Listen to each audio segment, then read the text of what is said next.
Warriors into the Wild by Aaron Hunter. Chapter 1. It was very dark. Rusty could sense something was near. The younger Todd Cat's eyes opened wide as he scanned the dense undergrowth.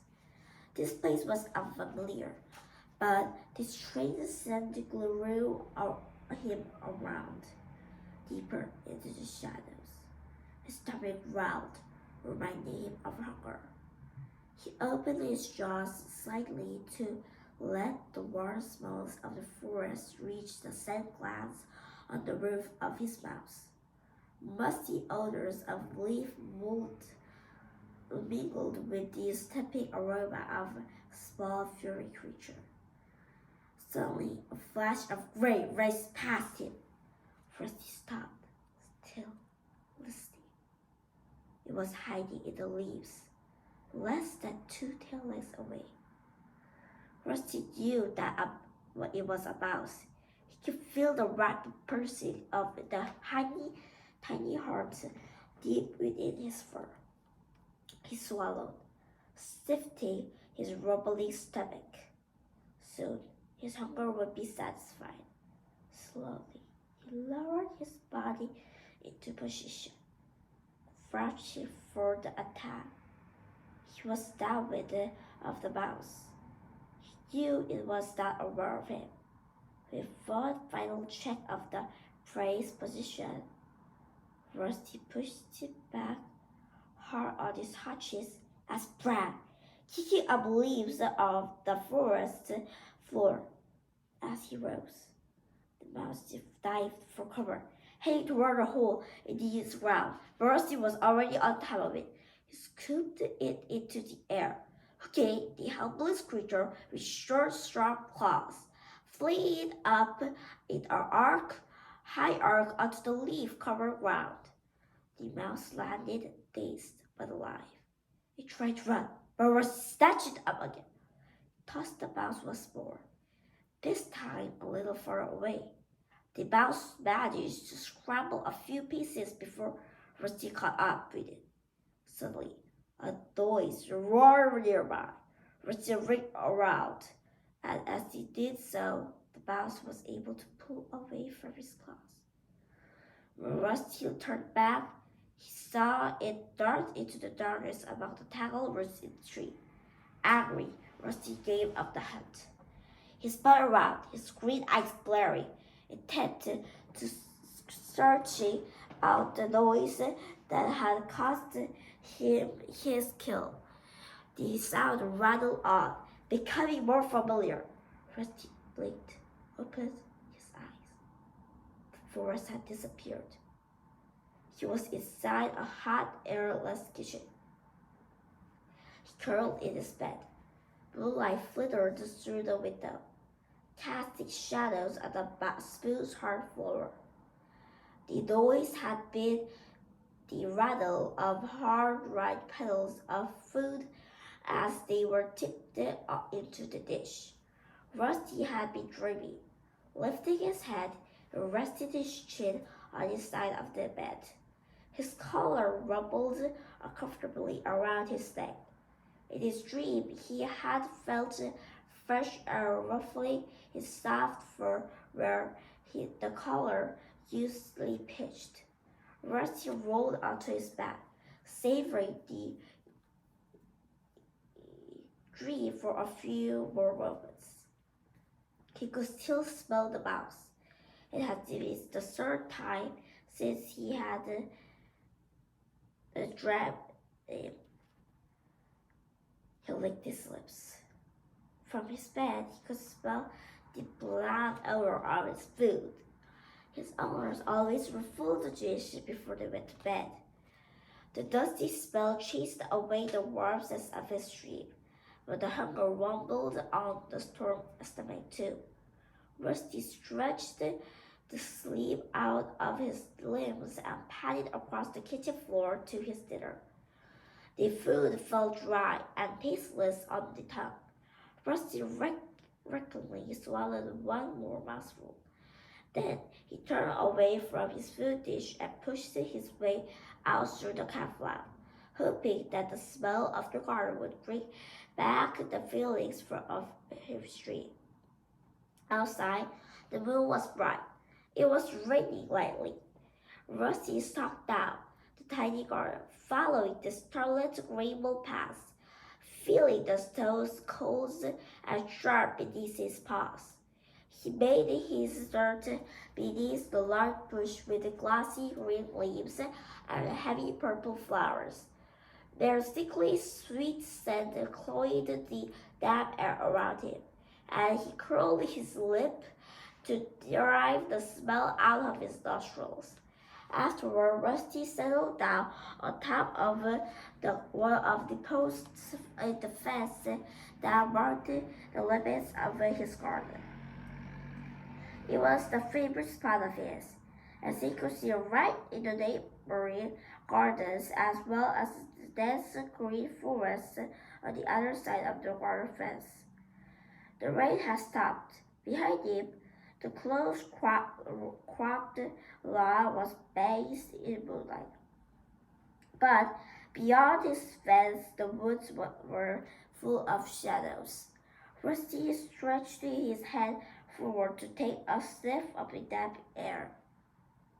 His skin was warm and dry under his thick coat, but he could feel the weight of the raindrops that sparkled on his ginger fur. He heard his owners giving him one last call from back door. If he went to them now, they would greet him with gentle words and caresses and welcome him onto their bed where he would curl, purring, warm in the crack and bedstead. But this time, Rusty ignored his owner's voices and turned his gaze back to the forest. The crisp smell of the woods had grown fresher after the rain. Suddenly, the fur on his spine pricked. Was something moving out there? Was something watching him? Rusty stared ahead, but it was impossible to see or smell anything. The dark trees scented the air, lifted his chin boldly, stood up and stretched, one paw gripping each other corner of the fence post as he straightened his legs and arched his back. He closed his eyes and breathed in the smell of the woods once more. It seemed to promise him something, tempting him onward into the whispering shadows. Tensing his muscles, crouched for the whispering shadows. Tensing his muscles, he crouched for a moment, then leaped slightly down to the rough grass on the other side of the garden fence. As he landed, the bell on his collar rang shrilly at the slight air. "You're off to Rusty," belled a familiar voice behind him. Rusty looked up. A young black and white cat was balanced gratefully on the fence. "Hello, Spudge," Rusty replied. "You're not going into the woods, are you?" Spudge's amber eyes were huge. "Just for a look," Rusty promised, shifting uncomfortably. "You wouldn't get me in there. It's dangerous." Spudge wrinkled his black nose with a distance. "Harry said he went into the woods once." The cat lifted his head with a gesture of the nose of the fences toward the corner Harry lived. "You bad old tabby that went into the woods," Rusty scoffed. "He's hardly beyond his garden since he made a trip to the bed.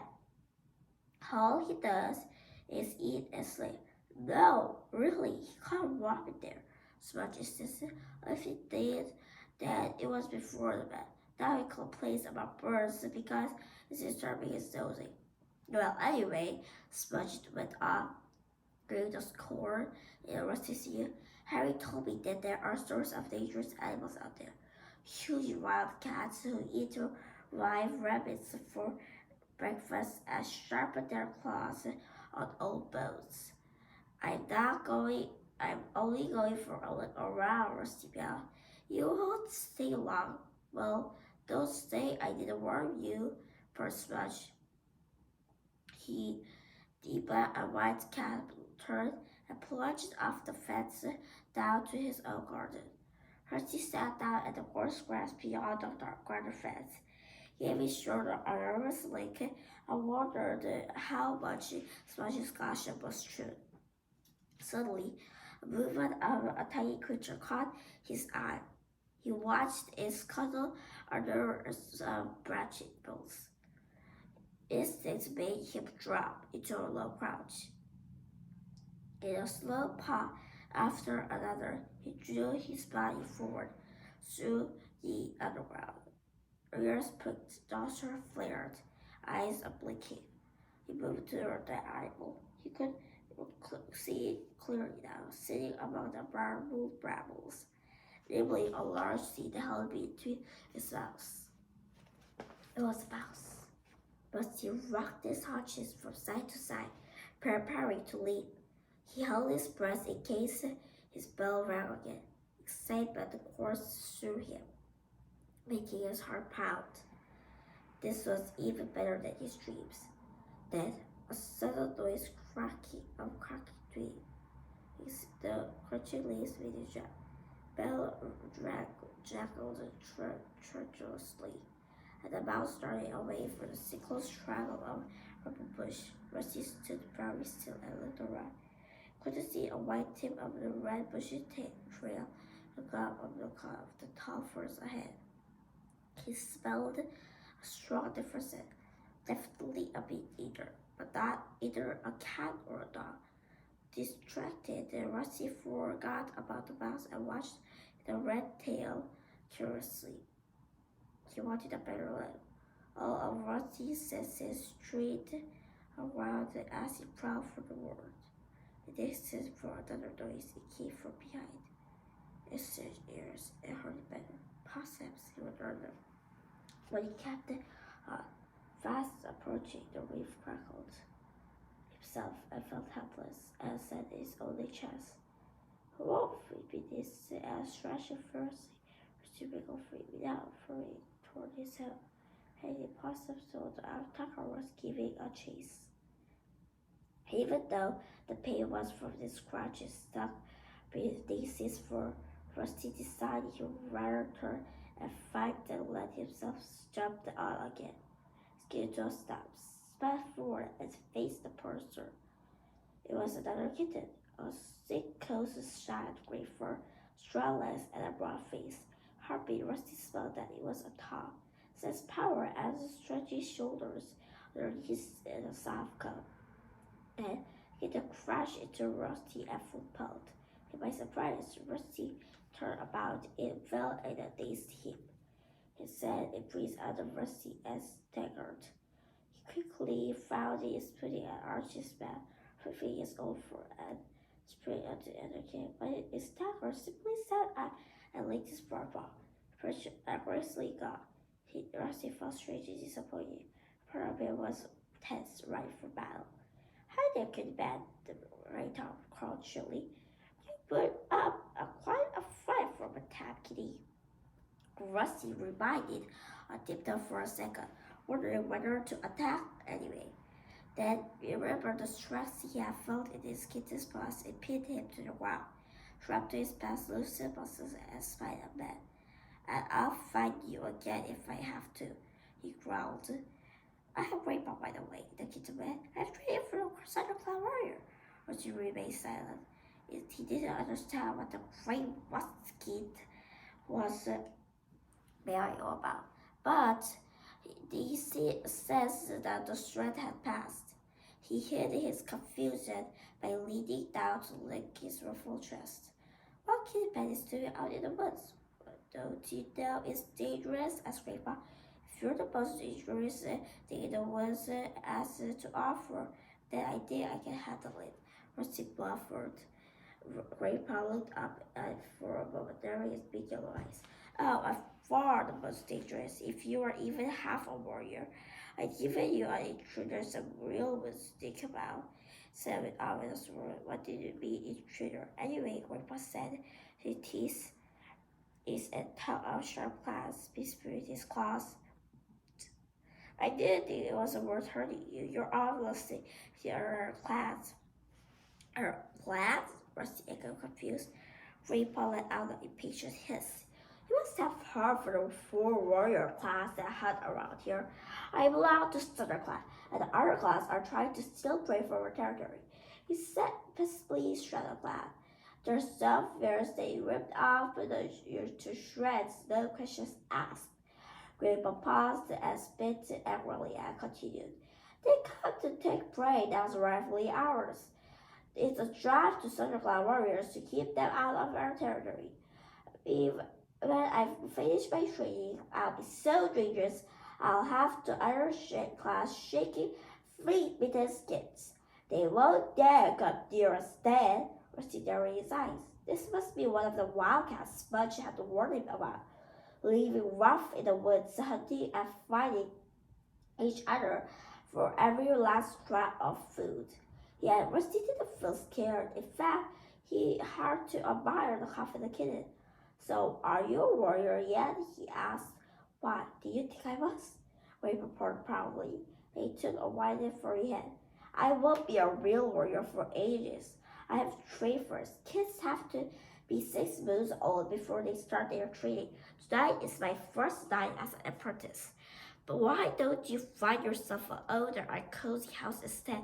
Life will be much easier for Sibyl. There are plenty of house folks who would take a kitten like you.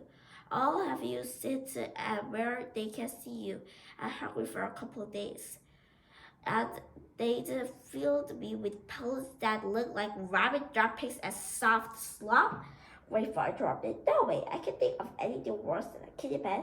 There's nothing but two-leg toys. Eating stuff that doesn't look like food. Making dirt and gray wolves stick their noses outside only when to laugh out loud at. That's no life. Out here is the wild. It's where and it's free. We can come and go as we please. He finished his speech and a proud split. He began mischievously. Until you've tasted fresh killed mouse, you haven't lived. Have you ever tasted a mouse? No, Rusty admitted, a little diffidently. Not yet. I guess you'll never understand. Grandpa sighed. You weren't born wild. It makes a big difference. You need to be born with warrior blood in your veins, or the feel of the wind in your whiskers. Kittens born into two-leg nests could never feel the same way. Rusty remembered the way he had felt in his dream. That's not true, he yelled indignantly. Grandpa didn't reply. He stretched his big leg and said, I smell cats from our clan. Yes, you should go. They will be pleased to find you hunting on our territory. Rusty looked at them, wondering how Grandpa knew any cat was approaching. He couldn't spend anything in front of the life-flying breeze. But his first note and end of note Rusty of Grandpa's voice. Quick, hissed Grandpa. Run! He said and sprang in the bushes, not knowing which safer to jump, but he was too late. A voice yelled behind him, firm and menacing. What's going on here?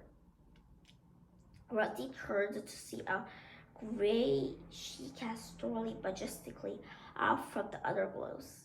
She was magnificent. White hair streaked her bosom, and an ugly scar patterned that in his shoulders. But her smooth gray coat shone like silver in moonlight. Blue star beside Rusty. Grandpa crouched down and narrowed his eyes. He crouched even lower about the second cat. A handsome golden tabby followed him into a gray cat in the clearing. You shouldn't be so near to that place, Grandpa, growled the golden tabby angrily during his green eyes. I don't like her, I'm sorry. Grandpa looked up his paws. Rusty copied the Grandpa crouched in the forest floor. His eyes twitching nervously. These cats had the air from a strength he had never seen in garden plants. Baby, what Spudge had warned him was true. Who is this? Asked the cat. Rusty flinched and gazed on him. Her piercing blue eyes made him feel even vulnerable. There's this red, Grandpa. Quickly, he said, another plant is just beyond our territories. A tulip plant. A rusty flame was tree. He held his tongue over the blue star to share with every eyes. My class. This is Blue Star. She's the leader of my class. Grandpa has to rest on the breast and ladder his way better, which he's treated me to be a warrior. That's for the instruction, Grandpa. Beyond lied her coolly. The Blue Star was still staring at Rusty. You fight well for a two-legged pet, she meowed. Rusty and Grandpa exchanged a confused glance. How could she know? We have been watching you both, Blue went on, as if she could read their thoughts. We wondered how you deal with our turner, Grandpa. Looked at him bravely. Grandpa looked pleased at the Blue Star's praise. Sit up, now, both of you. Blue Star looked at Rusty. You too, now, Kitty Pet. She sat up immediately and held Blue Star's gaze evenly as she addressed him. You retracted well, Kitty Pet. Grandpa is stronger than you, but you use your wits to defend yourself. And you turned to face him when he chased you. I've not seen a Kitty Pet do that before. Rusty managed to down his next, taken aback by such unexpected praise. Her next words surprised him even more. I have been wondering how you would perform out here. I have been beyond the two-leg place. I patrol this border frequently, so I have often seen you sitting on the boundary, staring out into the forest. And now, at least, you have dared to place your paws here. Booster stared at Rusty softly. You do seem to know your hunting ability, sharp eyes. You would have really caught the mouse without hesitating long. Really? Rusty stammered. I respect that, said his voice in respectful instant. Blue Star, this is a Kitty Pet. You should be hunting in the territory. Send him home to Terlex. Rusty prickled at a lion Rusty's specific words. Send me home, he mewed impatiently. Blue Star's word had made him glow with pride. She had noticed it, being impressed by him. But I've only come here to hunt for a mouse or two. I'm sure there's enough to go around. Blue Star turned his gaze and acknowledged Lionheart's words. Now he gazed and snapped back at Rusty. Her blue eyes blazing with anger. There's never enough to go around, she spat. If we didn't live in a soft, overfed life, he would know that. Rusty was confused by Blue Star's sudden rage. But one glance at the horrified look on Grandpa's face was sure that she had spoken freely. Lionheart stepped to his leader's side. Both warriors loomed over him now. Rusty looked into Blue Star's threatening stare, and pride was dissolved. These were not cozy firesides cats that were dealing with. They were being hungry cats probably coming to finish what Grandpa had started.